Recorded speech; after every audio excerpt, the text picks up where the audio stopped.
by the end of the year, 200,000. That's my target. In the beginning, we recommend maybe 1% exposure, and it became 2%, and now it's 5%, and now it's 10%. If, like I'm expecting, the printer is going to go on in September, oh boy, we're going to spill into 2026, and maybe if something happens to Coinbase, well, it's going to impact 9 out of the 11 ETFs. So that's a huge problem in one way. The other way is... What's up, guys? Before we get started, I've realized that over 50,000 of you guys keep coming back for every single episode. And while I'm eternally grateful for you guys to keep coming back, I've realized that 79% of you guys are not subscribed. So I have one small ask before we get started. If you guys could hit that subscribe button and hit that like button to help send this interview and many more to the stratosphere, it would be greatly appreciated. All right, enough from me. Let's get into the show. Bing bong, I am back with another edition of the State of Bitcoin podcast, where I've got the man, the myth, the legend, Mauricio, or Mr. M Crypto, host of the best podcast maybe in the game, outside of this one, of course. But Mauricio, we have a freaking crazy time going on. The price is pumping and corporate adoption is rapidly coming. So with all of this, how are you feeling about this cycle, and how high do you think we're going now? Well, first of all, thank you so much for having me. It was great meeting you in Vegas. I got my hug, so good energy. Thank you so much for inviting me on the show. I'm super excited. I'm pumping, man. We've gone over 120, so I'm actually happy. As I told you off camera, we are retesting, the lower level because it was going up super fast. So I don't mind a little bit of a retest. But yeah, we go to the moon, man. This is crazy. The best part is yet to come. 100%. Now, you've been in the game for a little bit, as have I, and I think like everybody tries to compare these cycles to different times, right? So, I think your worry was similar to a lot of others that have been in it for a little bit, where it's like, all right, we're starting to go up, but we're starting to go up quickly, and it's like, all right, hold up, I want to still stack some of my sats. Do you think that this is going to be one of those cycles that, once we start going and going up, obviously we're retesting a little bit at 120 as we're recording here on the 15th, but, this feels like a little bit different just because of how much money is coming in. Do you think that this is one where, once we start going and the FOMO money starts to come in, it's going to be a wild cycle? Or do you think it's going to be, maybe a little bit similar to others past where, we still get the volatility on the way up? It's a fantastic question. They say history never repeats, it rhymes.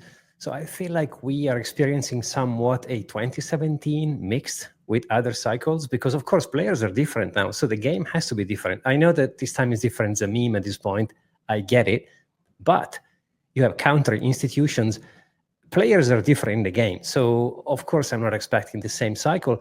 But to be honest with you, I'm expecting a more mellow cycles in either directions. I don't think we're going to see a omega candle from 100K to $1 million in 1 week, but I think it's gonna build up, strong and steady as opposed to violent. I mean, there is going to be volatility, of course, but I think it's going to be more mellow, if it makes sense.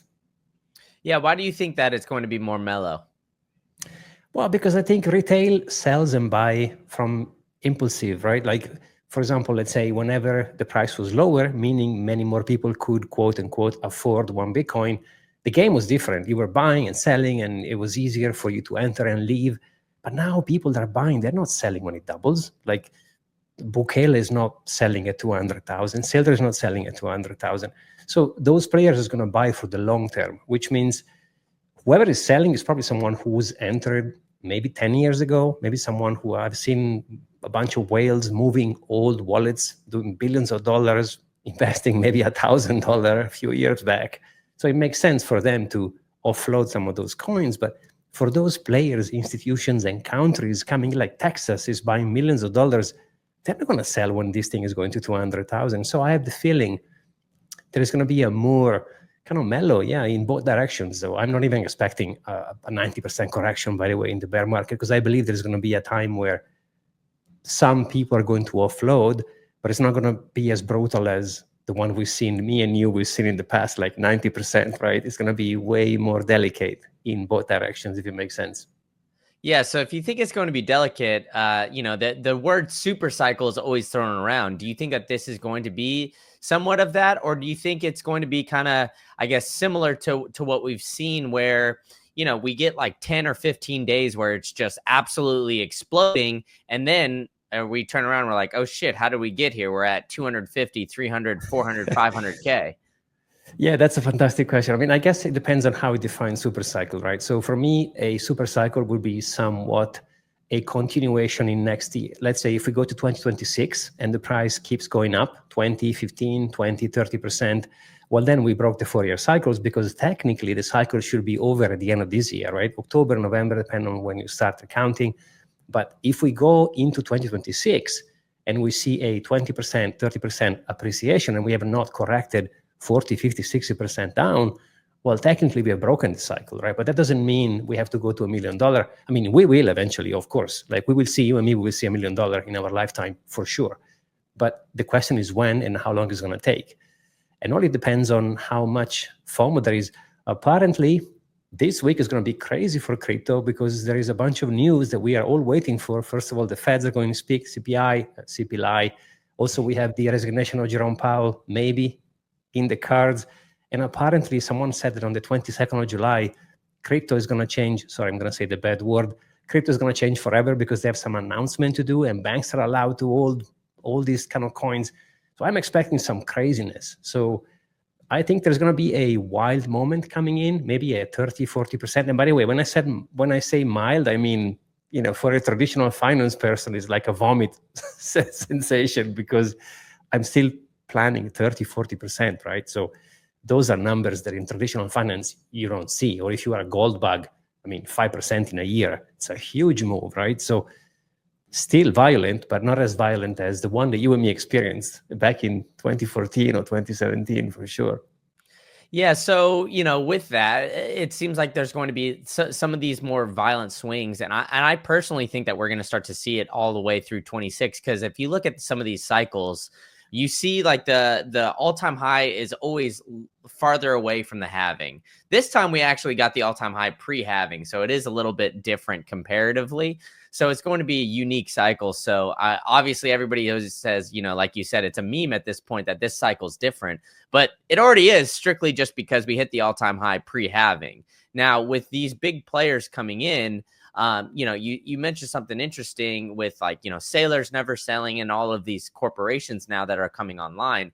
What do you make of traditional finance starting to come in and essentially put Bitcoin on the balance sheet as like this new wave that we're seeing here in 2024? Like, how significant do you think that is? And yeah, like, do you hold any weight on that? Or did you think that this was just something that, is par for the course, that was going to happen eventually? 100%. I mean, some people are saying, oh, it's the Trump pump. Of course, Donald Trump, which is a crypto president, is going to impact the market short term. But I believe Bitcoin would have gone there eventually anyway, right? We don't care about who wins the election in the long time frame. In the short time frame, yeah, of course, people are going to trade the news, right? But in the long time frame, I don't think it's a problem. And I think there's going to be so many companies entering the space, because now there is no stigma. If you say, I own Bitcoin, it's not like in 2017 or 2013 where people are like, oh, this is bad money. It's like bad players and, corrupt individuals. Now it's okay. There is an ETF, which is the fastest in history. You have a president who's done a bunch of NFT collection, a bunch of meme coins. So, he opened the road over there. You have a bunch of countries. I mean, El Salvador, Bhutan, those things are on the news. So whenever you say, I want to do something, I want to use my cash instead of watching destroying itself through inflation, I want to invest into some asset. Well, Bitcoin now has to be considered. And I don't even think we've seen the impact yet of all those things that we just named. Like for now, we had, I don't know, like a teenager coming out, and say, hey, I'm 16 years old. I'm volatile, but I'm cool. I'm decentralized. I'm divisible, transportable. I'm kind of gold, but better. But now institutions and countries are literally saying, we have it on the balance sheet. And it's getting bigger and bigger. I also believe there is a lot of companies like Apple, Google, Microsoft, they might won't have it yet on their balance sheet, but they are going to acquire companies. They are doing something with it because that's how they operate. Think about Instagram, think about LinkedIn, think about Skype. They let them go. They let them test their own products. And then at some point, because they have a lot of cash, they just bought them up. So I'm expecting those big giants acquiring a lot of companies in the next, I don't know, 5-10 years to come. And at some point, they'll have to expose their cash to this asset. It's becoming much, much, much harder to ignore Bitcoin at this point, because like many people have said, we've gone to 100,000, we're going to 1 million. Like we've never seen in history of humankind an asset that's gone to 2 trillion market cap and then died, right? So the genie is out. Everyone is seeing it. So it's up to you to, if you missed $1, you miss $10, you miss $100, you miss $1,000, you can keep missing it all the way up, or you can do something about it and buy some. Yeah, so I mean, you mentioned the Fed a little bit earlier, right? We have like the CPI coming out here tomorrow as we're recording this, and then we have the potential of Jerome Powell, resigning, and basically that means that the next guy coming in is 100% going to cut interest rates. Now, a lot of Bitcoiners are used to hold a lot of weight, I would say, in the current macro situation. But this time I think is very interesting because, we have, a lot of geopolitical conflicts going around globally.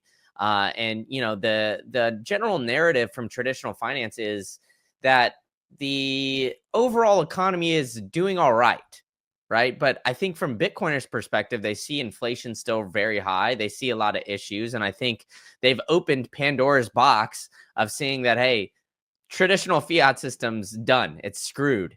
But now, it is interesting where these worlds are colliding. So I'm curious how you view the overall macro situation and as it kind of pertains to Bitcoin. Do you think that, are you holding any weight on the potential decision of Jerome Powell to quote unquote step down, or the cutting of interest rates here in the future as something that you're holding weight where you're trying to load up as much Bitcoin as you can right now, because once that happens, all bets are off?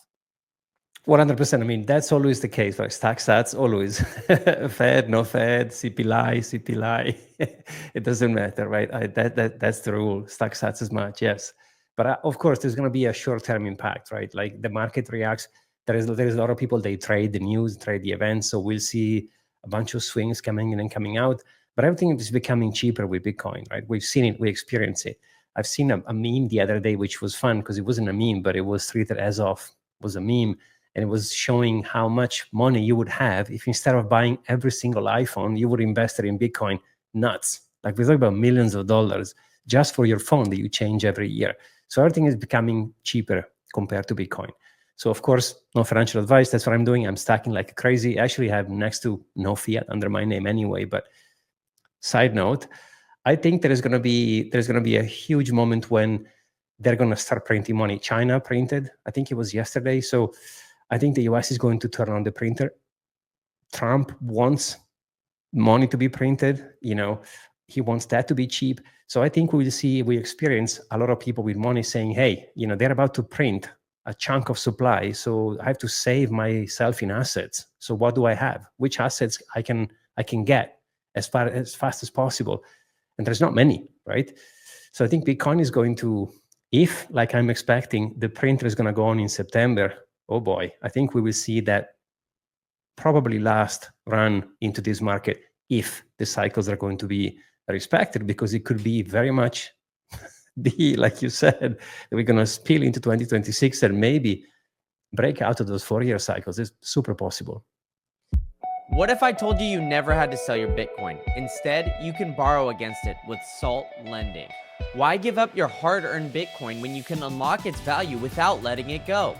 With Salt, you get secure Bitcoin collateralized loans with no credit checks, no prepayment fees, and best of all, no rehypothecation. Salt has had 0 customer collateral losses since it launched. Salt was the first platform to offer Bitcoin collateralized loans starting way back in 2016. Today, they offer tailored options for both individuals and businesses. And now introducing Salt Shield, the no liquidation solution. No forced liquidations during the lifetime of your loan when you're enrolled with Salt Shield. This just launched at the Bitcoin conference in Las Vegas, and it is next level peace of mind. For Green Candle listeners only, head to saltlending.com/green-candle for this exclusive offer for your Bitcoin collateralized loan. You can get cash for your Bitcoin today. Salt Lending, secure, trusted, proven. Yeah, and I think it's interesting kind of the way that this is all, I guess playing out. But, with this, like, how do you view just the overall economy in general? Do you think that we're, globally very, I guess strong, or do you think that, we're kind of feeling the effects of the inflation from the money printing that we saw back 4 or 5 years ago? 100%. I mean, I think the economy is super weak. Like if you just go to buy some groceries, right? Like you can see, you can feel it for yourself how crazy expensive everything became. Okay, it depends where do you live. I get it, but overall, London, New York, like those big cities, even Dubai, for what it's worth, everything is becoming really expensive compared to a few years ago, right? And it takes time. Like whenever they printed, I think during the pandemic, they printed 50% of the supply. 50% of the entire supply of dollars was printed during the pandemic. I think it was in 6 months. So it takes time for that to affect our lives, right? So I think now is that time where we can not just smell the fire, but actually feel the fire next to us. So hence probably why Bitcoin has gone into a rampage. I mean, gold has gone bananas. It broke the all-time high. I think it was 6 months ago, whenever, because of these reasons. Like rich people have assets, right? That's the whole thing. Like fiat money doesn't store value. I mean, it does compared to other fiats. If you compare the dollar to Turkish lira, the dollar is doing better, but still is down 99% since the inception of the dollar itself. So they are not clearly made to store the value. So if you are someone who has a bunch of money on the bank, I mean, we know the rules, right? Not money, not in the bank, not yours, but whatever, you'll have to purchase assets. And I think Bitcoin is establishing itself really fast into the list of stuff you can purchase to protect yourself. Because, like I said, you don't have many options, man. I mean, where do you save yourself into? Okay, you have gold, you have real estate. I mean, gold is not in your hands. Okay, you have to trust a third party. Real estate is not easy to buy. You have to go through lawyers and really risky, right? Depending on the area. So Bitcoin is super liquid, is in your hand. You own it. I mean, it just wins over every, if you think about it, it's just a no-brainer. So the more people are going to understand and study and read and trust their financial advisor, which are going to start recommending it, I think we will actually see some serious price appreciation coming in. Yeah, and I agree with you on that. And it's interesting because I think River just put out a recent study that more Americans own Bitcoin and crypto than gold right now. And, you're seeing a lot of traditional financial people kind of say, that they're looking to get into more of gold as an inflation hedge, opposed to getting into something like a gold or something else. So do you think, that is that something that you're noticing as well, that you're seeing like more people kind of get, I guess maybe crypto curious is the phrase here, where they're starting to dip their toes in a little bit? Because, I even had my dad buy Bitcoin a few years ago, and, he was a part of one of these exchange blowups, unfortunately. But they didn't have too much in there, thank God. But now he came to me and he was like asking me when I was in Austin this past weekend, hey, I've got a little bit of Bitcoin. And then now he's dipping into the other cryptos too. And I'm trying to tell him, hey, dude, just do just Bitcoin only. But it's interesting that now he's starting to get back into it. Is that something that you're noticing as well? 100%. And by the way, I do believe that I actually tweeted this early this morning before going to the gym. Anyone who's purchasing anything rather than Bitcoin is a Bitcoiner. They don't know just yet. They will become Bitcoiner later on, because that's the journey most people have to go through, because greed kicks in. Oh, Bitcoin is not enough. 50% a year is not enough. Compounding 50% a year is not enough. Okay, good. Go and gamble on the casino. You'll be back 100%. But yeah, sure. I mean, think about a 18 years old today or 20 years old today. That makes me feel super old, but whatever, with my 50 years of age. But think about this. Everything is digital, right? There is no concept of owning gold. Like gold is such an ancient thing. Like if you are a Peter Schiff, like, okay, whatever, maybe.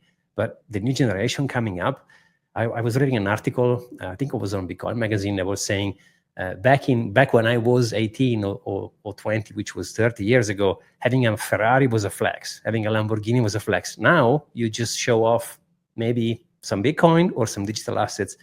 it is changing. You have your phone always with you. Everything is digital around you. It makes sense that you want to have something into a different format as opposed to a brick of gold, sorry, in your living room that you show to your friends. I mean, do you hang it to your neck? I mean, yeah, okay, jewelry, maybe watches, that kind of stuff, but it can be stolen, you can lose it. So it doesn't make sense for you to flex with these things. So I'm expecting actually the new generation to come up and play with crypto, hence entering. They don't know yet, but they will discover Bitcoin later on, because that's what majority of the people, they have next to no knowledge on crypto. They just go into whatever coin, maybe a meme coin, maybe some shit coin like XRP or whatever, no comments over there. And then they'll figure it out in a cycle or two that if they want to actually keep their money, Bitcoin is the answer. So yes, I'm expecting also many more to come. So the more the new generation are coming out, the more I think this is going to expand super fast, as opposed to gold is going to go up always, right? Because you will have, I don't think it's going to stop at 22 trillion. Gold is going to continue to go, but Bitcoin is going to catch up. And the whole crypto sector subsequently, of course, is going to keep growing. That's for sure. Yeah, and it's interesting because Bitcoin has, you're mentioning gold. Obviously, gold has the largest market cap of any asset. But Bitcoin has passed Amazon, gone back a little bit. So it's the fifth or sixth largest asset and it's created 16 years ago, right? By market cap right now. Obviously, gold's been around for hundreds and hundreds of years. Do you think that we get to passing the gold market cap here like fairly quickly? Because it seems like, although you're saying gold is, I guess, really starting to see an increase, I think that we're starting to see something unique that I think we're going to see in Bitcoin here later on, is that we're seeing a lot of central banks load up on Bitcoin or load up on gold right now, the physical asset. But we're also seeing the ETFs lose a lot of that, because I think people are kind of flocking towards the initial, hey, I want I want gold, I want some sort of exposure, and then now they're flocking more towards the physical asset. Do you think that that's what we're going to kind of see here down the line, is like, hey, we have a lot of people potentially going for these, the ETFs, everybody's joking about the meme of the potential paper Bitcoin that could have, some serious implications. But, I think we'll get there. Everybody will maybe want to, hey, you know what, I'll dip my toe in, get a little bit of the ETFs. And then they'll realize, hey, you know what, this ETF is trash. I want the actual physical thing of Bitcoin. Do you see that as kind of a transition, or do you just always, are you kind of along the lines thinking, hey, these ETFs are bad, they're not really teaching the true ways of Bitcoin, and maybe people won't really get to that point of actually holding in self-custody?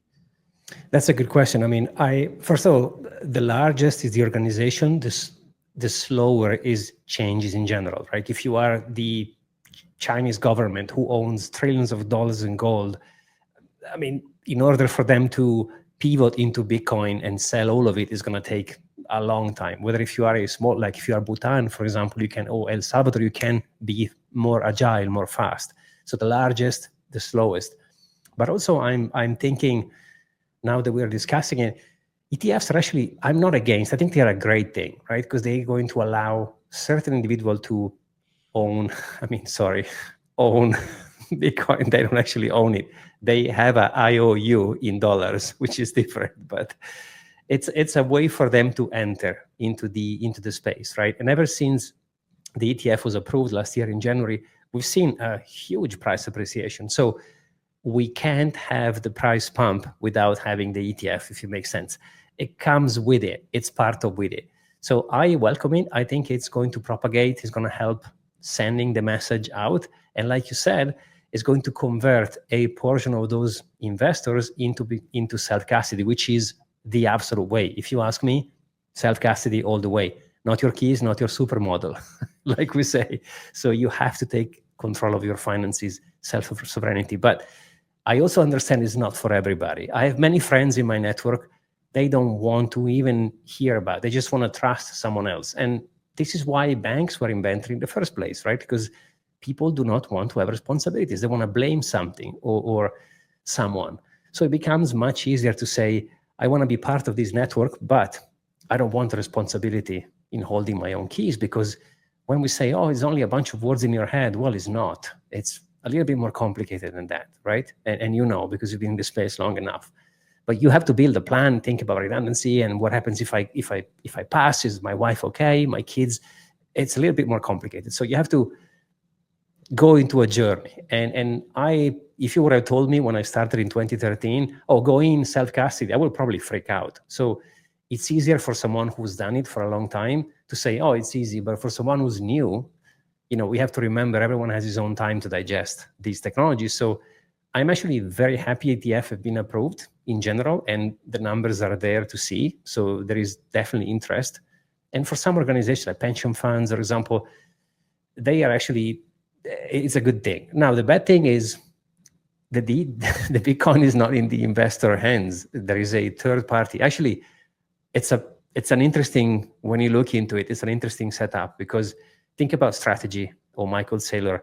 They don't even have Bitcoin. Coinbase has their Bitcoins. So that's another level. So BlackRock doesn't custody the ETFs themselves. They have a custodian. So it becomes like a paper castle, right? So if something happens to Coinbase, well, it's going to impact 9 out of the 11 ETFs. So that's a huge problem in one way. Another way is the BlackRock, even though they don't buy Bitcoin, but they do buy, but the majority comes from retail. I think 60% is still retail buys.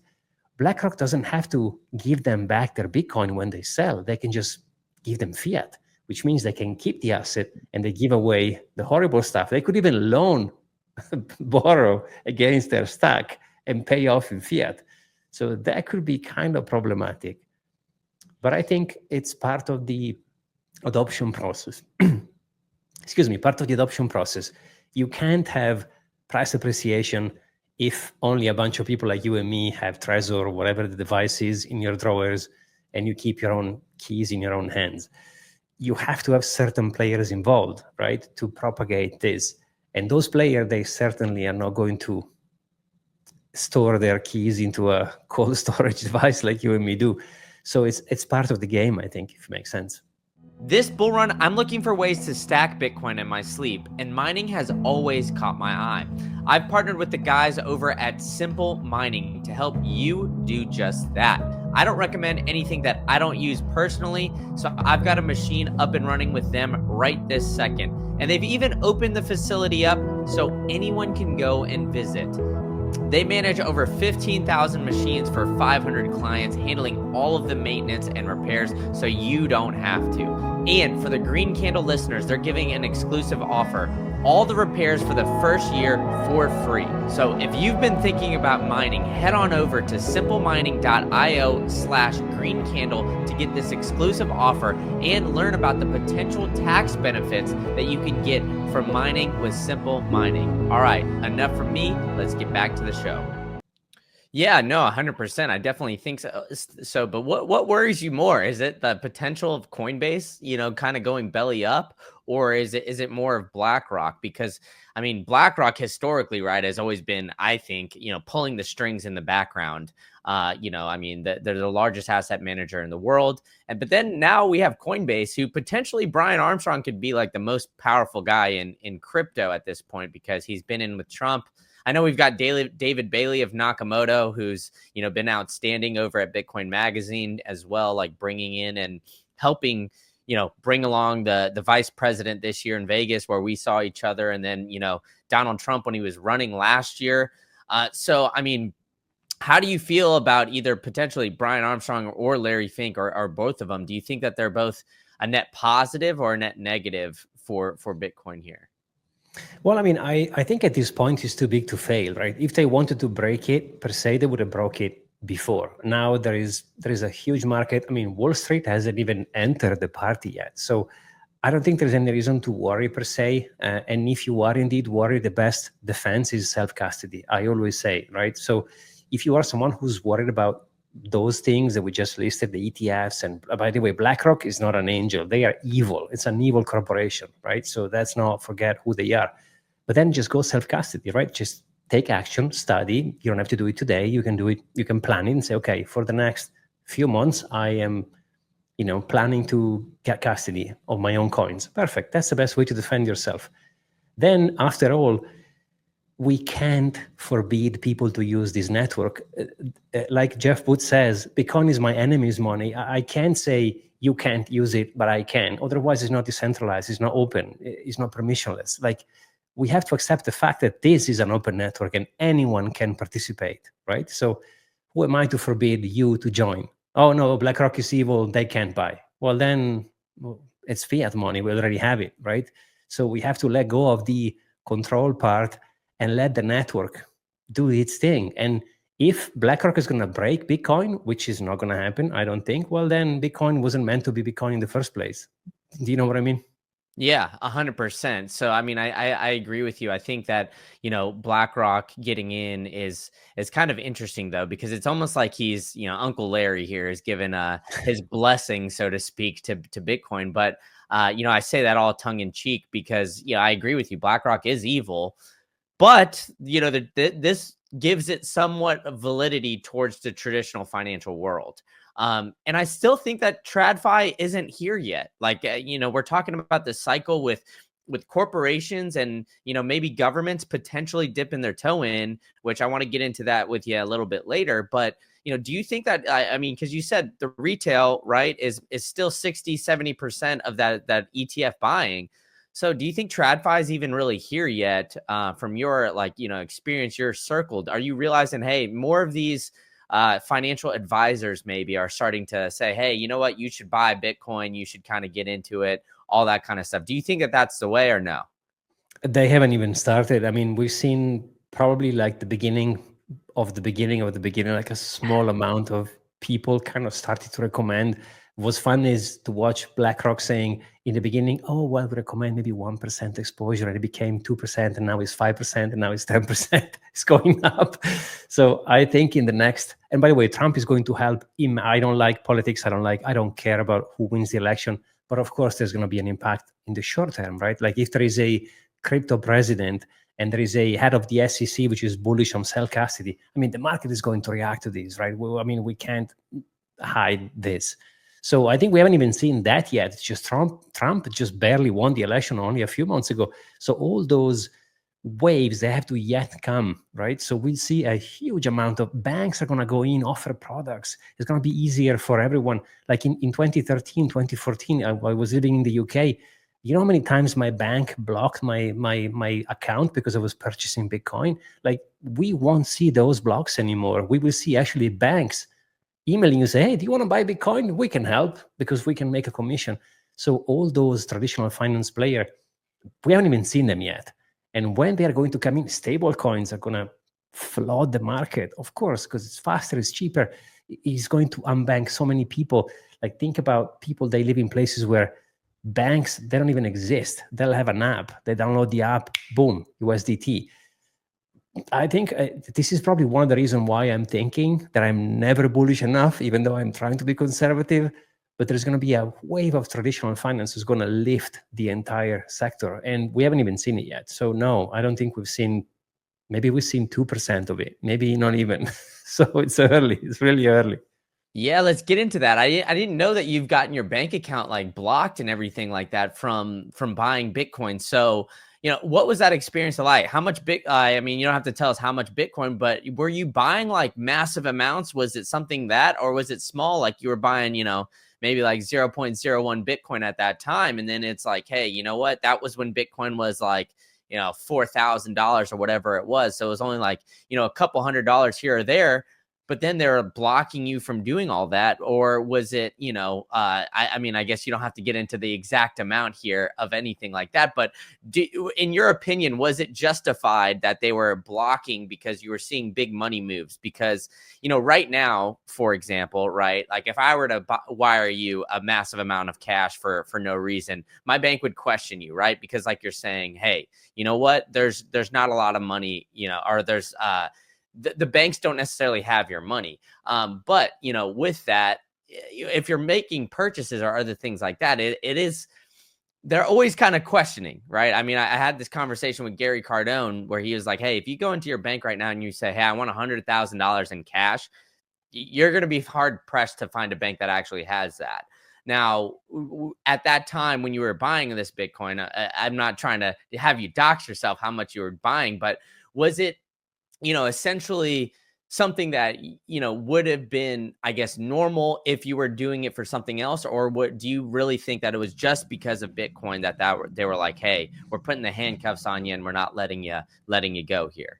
100% because it was Bitcoin, because we are talking about, Bitcoin was trading around $200, $250. So a purchase of maybe a $5,000, $10,000 was giving you quite a bit of Bitcoin back in the days, right? But they didn't care about how much Bitcoin would you getting. They didn't like the fact that you were purchasing it. So, and by the way, $100,000, dude, try to get $1,000 in cash. Like I got married in Greece. I was living in the UK. We went to Santorini to get married.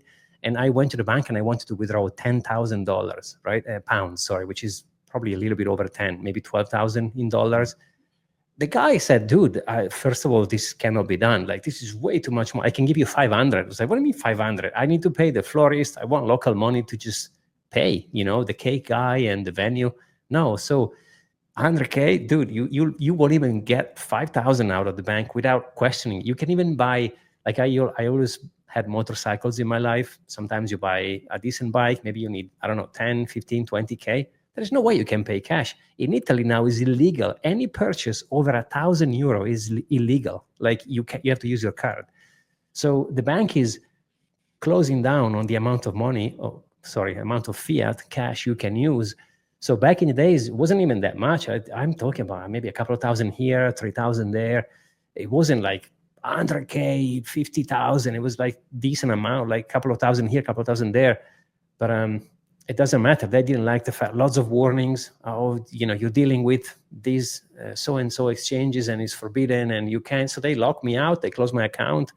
Barclays, which is one of the banks, they don't let you, that you can't. It's forbidden. I don't know if they changed their rules, but back in 2017, you were not allowed. Like you don't even have the option.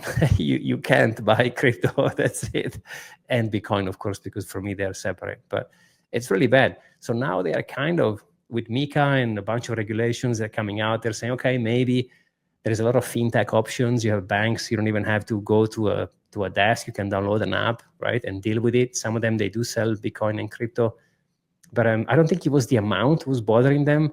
It was the fact that I was dealing with the sector per se. Okay, so you've discovered Bitcoin and are on the path to financial self-sovereignty. But simply holding Bitcoin is not enough. You need to make sure that it's scored properly and you are in 100% control over all your assets. So sharing your keys with third parties and taking on that counterparty risk is not the answer. The answer is pure and simple. It's uncompromising self-custody, and there's no better way to do it than the Bitcoin way. They've got over 25 years of cybersecurity experience, and their team of experts can help you properly self-custody your Bitcoin, secure your digital life, configure your privacy phones, and even establish a Plan B residency if you're looking to do so. So I'm going to help you guys out here and give you a free consultation if you take the first step and visit thebitcoinway.com/green candle, and you can check out the boys at the Bitcoin Way and see how they can help you become self-sovereign.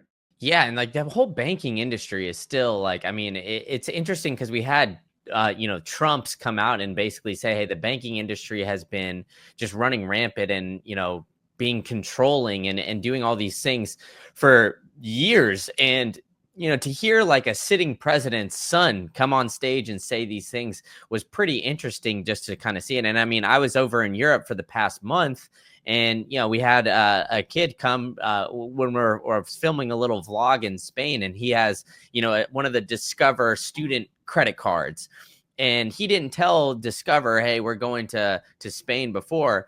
And then he told them, like, while he was there, hey, this is actually me. But his card was shut down literally the entire time. Like, he could, if he didn't have us, he would have been screwed because he couldn't have gotten any access to his money.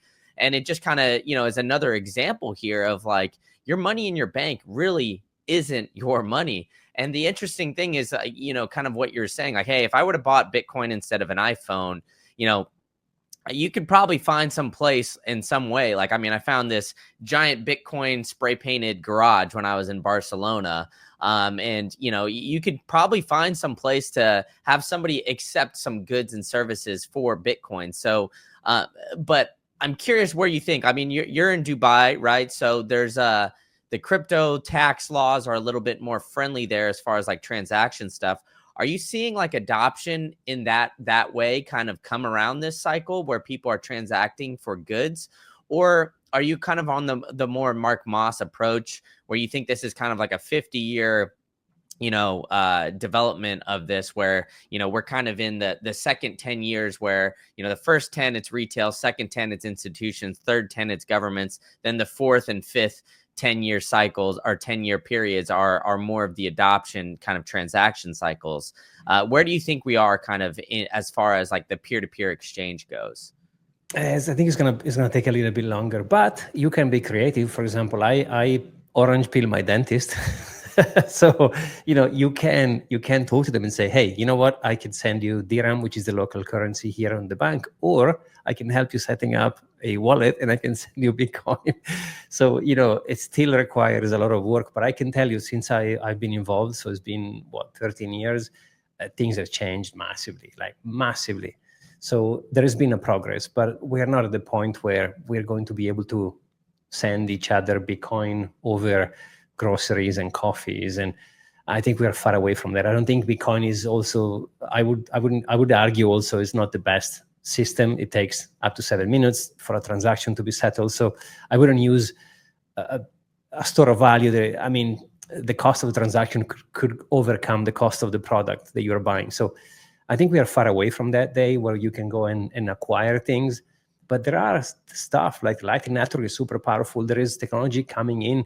I think Tether is building on Bitcoin a stable coin. So there is a lot happening. But I think we need another maybe, 10, 20 years before this is going to go to the next level per se. But hence why we have an opportunity to front run basically everybody. And people look at the price and go, 100,000, man, it's too late. But man, is early. It's super early. But the perception is, since one Bitcoin is over 100,000, most think, I missed the train. And I get it every single day when I talk to people and they're like, no, man, it's too late. I passed it. I passed the opportunity, right? But again, we will be here, me and you, when Bitcoin is going to be over $1 million, saying, well, that's a 10x right there. Just saying. Yeah, I mean, so what's your argument when you say that to people? Because like what I'm starting to use is like, hey, there's 59 million millionaires globally right now, right? So that's super uncommon to be a millionaire. But just to own a million sats, 0.01 Bitcoin, there's like 13 million wallets that have that much. Obviously, it's public, right? So you can see all those things. So it's, before I was using the argument when Bitcoin was like at under 100,000. So I was like, hey, for less than $1,000, you can be in a group smaller than millionaires. But now it's getting a little bit harder, right? It's like $1,200 now, maybe, but still pretty obtainable for the average person, maybe in the West. So that's the kind of way that the framing that I'm trying to use. Like, what are you trying to use to tell people when they say that, hey, I'm too late? You know what, to be completely honest, I don't even try. I'm exhausted, man. I mean, I've been called names, ridiculous. I mean, it's been a long 13 years, and the same people, they call me an idiot or a scammer because I was enthusiastic. Whenever you discover something in the beginning and you start studying it, and you see how beautiful it is, you want to share it with your friends, right? Because you are passionate about it, not just Bitcoin, like anything else. Like I was talking to you about the gym earlier. I'm loving it, so I'm enthusiastic about it. Same was for Bitcoin. Like when I understood what it was, I wanted to, I don't want to say help because it sounds crazy, but I wanted to share my experience with as many people as possible. And oh boy, that was a really bad idea. So now I'm like, when people are coming to me and saying, I'm too late, you know what, whatever. Like I don't even, I'm done trying to convince people. I don't care. I know it sounds horrible, but I've gone over it. Whether on the other hand, if someone is interested or genuinely interested and they ask me questions, yeah, of course we can go down to a path. But usually my go-to will be, think about the market cap of the asset itself. It's $2 trillion, a little bit over $2 trillion. It's nothing, right?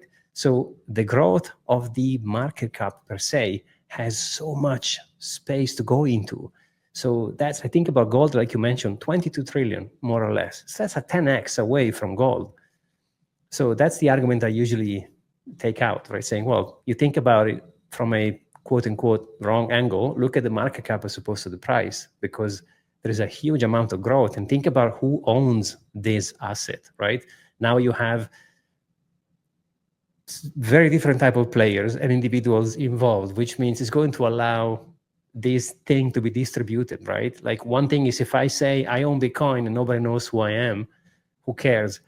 But if a counter comes up, if Trump pushes it, if Michael Saylor shows up every day, how long do you think it's going to take for other companies to look at Saylor and go, damn, this guy is scooping up like there is no tomorrow. He's now basically getting credits to borrow more, to buy more Bitcoin.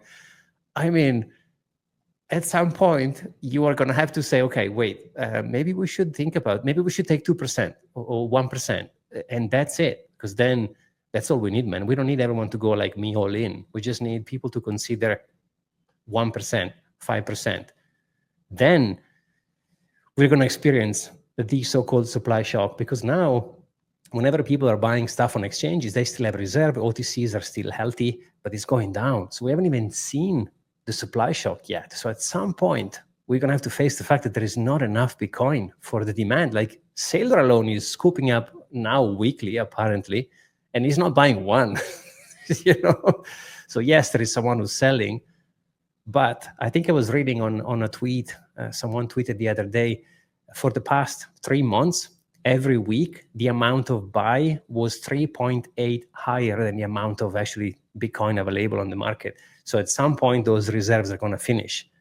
This is where probably we're going to experience the Omega candle, right? Because then that's how price goes up. When, if I want to buy it and nobody wants to sell it, well, the price is going up because, otherwise there's no point. So I think we are about to experience, maybe we are a few months away from that, but at some point, there is also that to put on the cake. That would be the cherry on the cake, probably, the supply shock. Yeah, do you think we're going to have that supply shock? Because I've been screaming it for the rooftops here because, I mean, exactly what you're saying, right? We're getting Saylor alone. I looked at it the other day, and he's literally bought Bitcoin every single Monday except for 2 this entire year. And we're already halfway through, right? We're recording this July 15th. So he's literally announcing buys every single week for the entirety of this year. And like you said, right? I mean, it's just one company doing that, but there's multiple companies announcing monthly and all of these different things. And then on top of it, we have the ETFs, and the amount of Bitcoin on OTC desks is going down significantly. I think that there's maybe like 250K or something like that just still left on OTC desks. And then on top of it, there's just like 2 million Bitcoin left on exchanges at this point. So I think, we're going to start to see that supply shock because those reserves are just draining out because, the miners are going to be one seller, but, they only have so much Bitcoin that they're mining every single week. So do you think we're going to see a supply shock this cycle if this catches up? 100%. I mean, that's how we go into the banana zone, like Raoul Pal calls it, right? Because I think it's the supply shock that comes in, and it takes from the halving a few months. It's not immediate, right? The effect of the halving, from our perspective, we don't even feel it on the day of the halving. We feel it a few months after, right? Because of course now, on top of all of these, the number of Bitcoin is like chopped in half, so it's even more scarcer. And I don't know if you've seen that video, which is kind of a meme, I guess, which is this guy at the festival, he's dancing alone and people are laughing at the guy, and then another guy goes in, another guy, and in the end, everyone is dancing, right? I think that's what's happening with Bitcoin. So Saylor is there dancing and having a good time.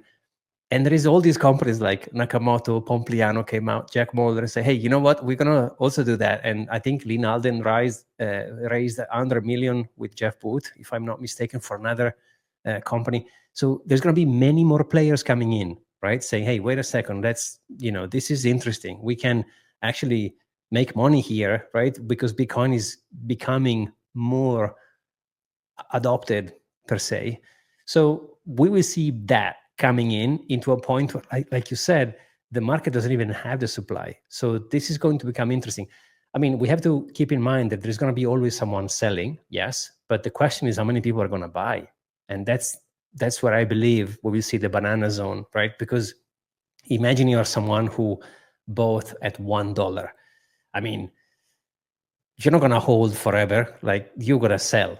Because I have Sina once a month with Plan C. We do a check on the data, and Sina said something super interesting when he said once, whoever is not selling Bitcoin is because they don't have enough. And I agree. Like, if you had a huge pot of Bitcoin, like 10,000, 50,000, 100,000, you would sell every now and then, right? Without even thinking about it. Now, who's not selling, who's not have enough? So I think those people, they bought back in the days, they are going to be offloading a bunch every now and then. But the demand, the amount of people wanting to purchase them, is going to surpass that. Now, having said that, though, there is also something to consider, which is the longer Bitcoin is going to run, the higher the price is going to be, which means, it's going to become, quote, less affordable. Like, now Saylor is pulling out those crazy buy, but those number of Bitcoin is going to diminish, right? Like, he buys 3,000, 4,000, but in 10 years, he will buy maybe 20 with the same amount of money, right? So there's also that to consider. Hence why I think the supply shock is going to come once every cycle, if the cycles are going to be still in play, because maybe they will be extended, they will get canceled, whatever it is. So the supply shock will be only a moment in time, maybe a couple of months, maybe 30 days, where there's a huge amount of demand and there is not enough coins on the market. But then after, it's going to level again, ready for the next cycle, if it makes sense. Why would you ever hold generational wealth on a piece of paper? It doesn't make sense. You need a foolproof solution, and I've got it for you. You could get this as low as $25, and if you use promo code Green Candle, you could get 10% off. Being around for 12 years, they've engineered the perfect and most easy to use solution. I've partnered with CryptoSteel to offer you guys just that. It is the cheapest and most secure way to store your seed phrase. I don't know about you guys, but I don't have too many things where I think 1 ton is going to fall on this, but it could survive all of that and more. So go to cryptosteel.com. You can use promo code GreenCandle. You can get 10% off your entire order if you go there today. So go ahead and protect your generational wealth and do it with CryptoSteel. All right, enough from me. Back to the show. And that's where we see the Omega candle, I think, man. That's where I think all bets are off. But Mauricio, who the hell is selling? Because I don't understand who's selling Bitcoin at this point. Do you believe the narrative that it's the whales that have gotten in like all of this time, and they maybe had the 100K, as the mental barrier, so to speak, and that's who's selling? Or do you think it's a lot of these new players coming in? I mean, we saw massive amounts of shorts just get liquidated as well. Do you think it's traditional finance trying to play some games? Because I feel like at this point, we should be seeing more price appreciation. And maybe that's, maybe by the time this is edited, it comes out in a couple of days, we're going to see it blow off the top and I'm going to be looking really stupid here. But do you think that, we're going to start to see some of that here really quickly? Because, I mean, granted, we have gone from 110 to 120. We've seen maybe 100 to 120. So maybe a 20% increase here recently. But everybody's always waiting for those big, giant jumps. I know we were talking about that earlier. Do you think that we're still, kind of just getting started then here? 100%. I mean, you have to consider, like you said so well. So 100,000 was a huge psychological barrier, right? Then the next one is 120, because everyone will say, oh, 120 is going to be the top and 20% above 100,000. Okay, we kind of briefly passed that, and now I'm glad we are retesting it because it's healthy. I think 150 is going to be the next one, and then probably 200,000. But bear in mind that people are going to take profit before those targets, right? So if people are expecting 200,000, they're gonna sell at maybe 180, 190. So I think it's healthy to see 100, a bit of resistance, 120, a bit of friction, 150, and potentially another push. Now, how high we go, it's just, I wish I had an answer, but we will definitely see. I mean, we haven't even seen the fun part of the market yet, because then remember, at some point, people are going to go gambler mode and they're going to take their profits into Bitcoin. They're going to gamble into Ethereum, whatever, those altcoins. So I believe we will see that, because now Bitcoin season now, but we will have, I believe, a crypto season where whoever has made 10x maybe or 5x with Bitcoin, they're going to take a portion and gamble it with whatever the altcoin they're going to come up. So I don't think we've seen the top yet. This is just the beginning. What is interesting is summer usually is kind of boring. People go on holiday and just they don't trade. But now we're seeing a spicy July. So I don't know, maybe we could power through a little bit more, maybe go boring through August, and then in September, oh boy, I'm expecting a powerful September, October, November, potentially even December. And then if history repeats, January, we're going to enter the 12 months of darkness, maybe, but maybe not. Like, I'm open to the idea that there is a possibility here, which is, the cycles maybe will be impacted because, like we have been discussing, different players, different game, right? So I don't discount it entirely, but for now, the data is supporting the cycles still is being respected. Hence, I'm expecting a decent pump coming in. So 120, I don't think is much compared to what I'm expecting coming in the next few months.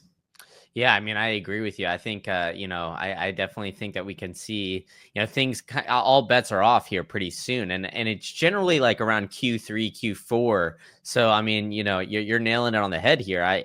I'm surprised that we're seeing this here in July as well. Like normally, I mean, my birthday's here in in a week or so. And I usually feel like around this time, everybody's chilling, traditional finance. They got their feet up on the beach. They're lounging with their pina coladas. Well, not so fast now, but we still haven't even talked about the countries or governments potentially coming in. We mentioned Trump a little bit early on. Obviously, we have the strategic reserve, but they haven't bought Bitcoin just yet. They just kind of moved all over the seized Bitcoin.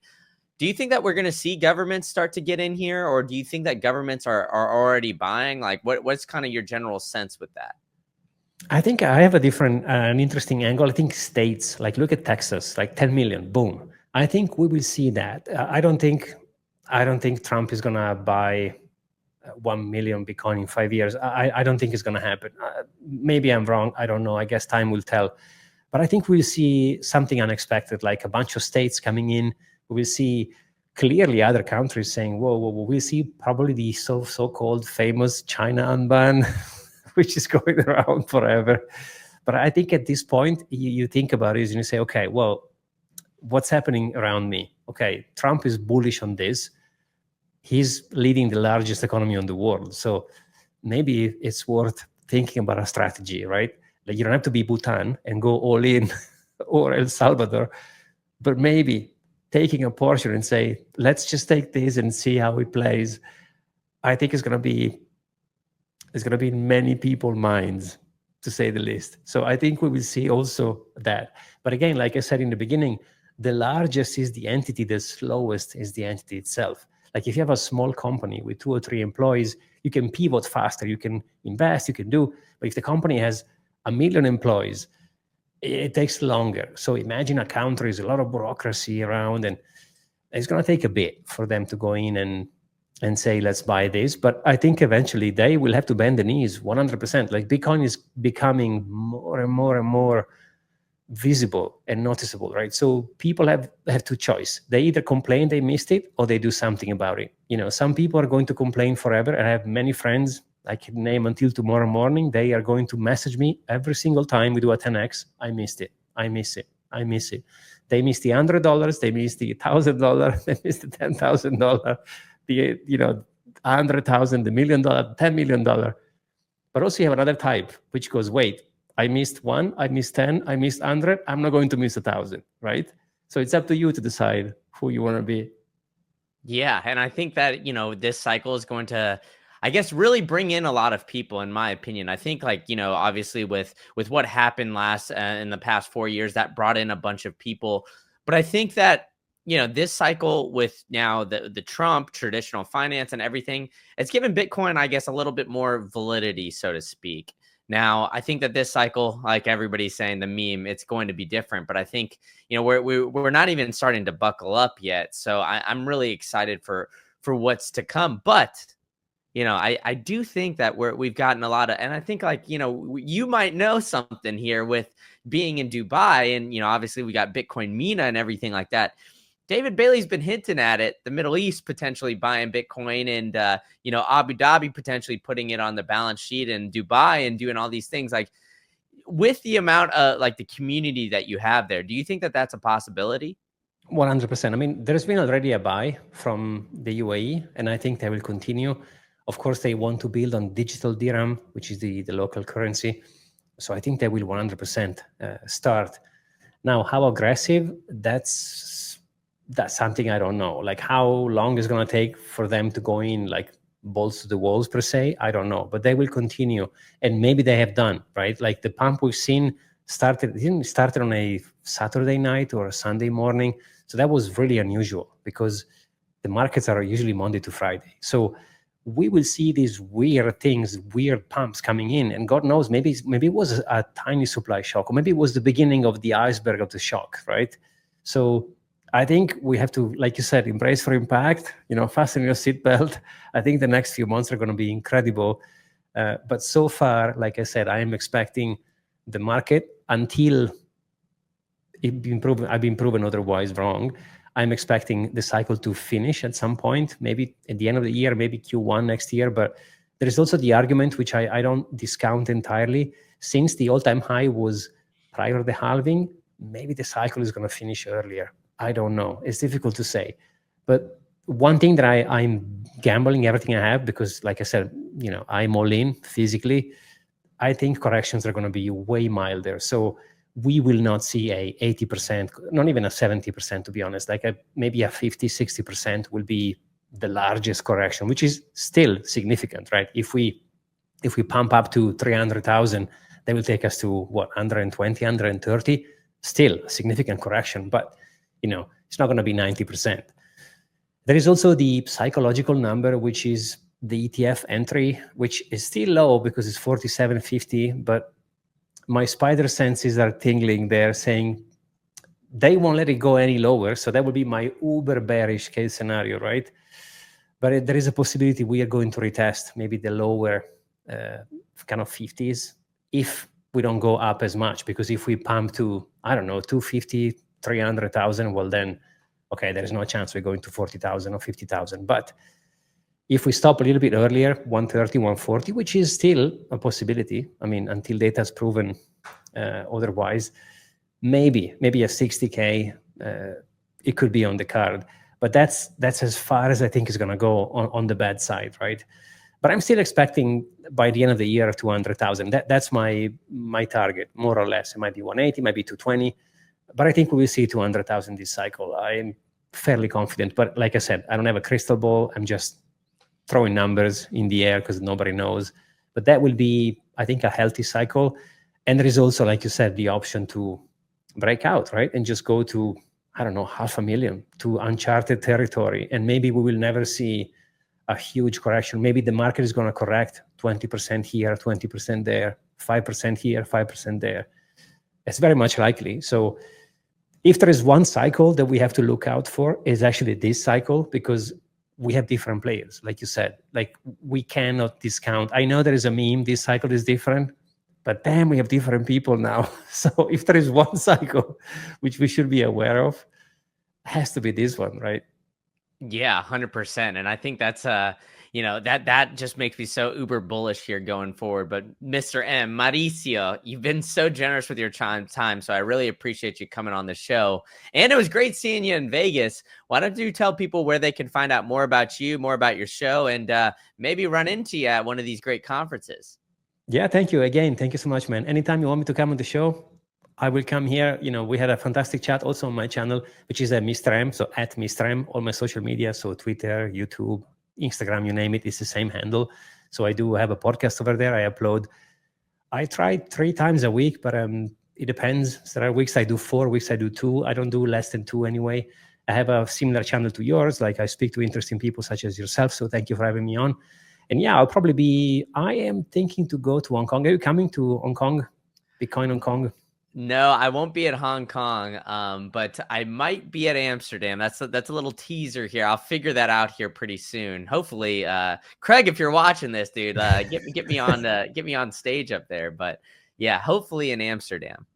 Nice. We should definitely have something like last year we've done. It was myself, Isa, and Robin Sayer. We did a Bitcoin panel, which was really cool in Abu Dhabi. So I'll be definitely going in Abu Dhabi, most likely Amsterdam, and probably Hong Kong. So I tend to go to the Bitcoin conferences only. I miss Prague, man. I just came back from Vegas. It was 20 hours journey, man. It was something else. So I was broken in half, and I couldn't do another. I think it's 9 hours from here to Prague. So I decided to stay. But I definitely am going to do Hong Kong, Amsterdam, and Abu Dhabi. So I'll definitely, hopefully, see you there. Yeah, I definitely want to check out Abu Dhabi. I've never been, so I mean, I want to go and experience all that. So maybe we'll run into each other there. No guarantees yet. I'm up in the air. I'm a wild man, Mauricio. So I know. hopefully I'll be at all those places. But yeah, great channel. Couldn't recommend it more. Keep doing what you're doing, man. And yeah, thanks so much for coming on. Thank you. Really appreciate it. Likewise, by the way. Always a pleasure. Thank you guys all for tuning in to another great episode of the State of Bitcoin podcast. If you found some value in this one, please hit that subscribe button and that like button to help send this one to the masses. And I've got a surprise for you guys. I've got 2 more episodes that you have the chance to watch here. So go ahead and click one of them, and I'll see you guys all at the next one.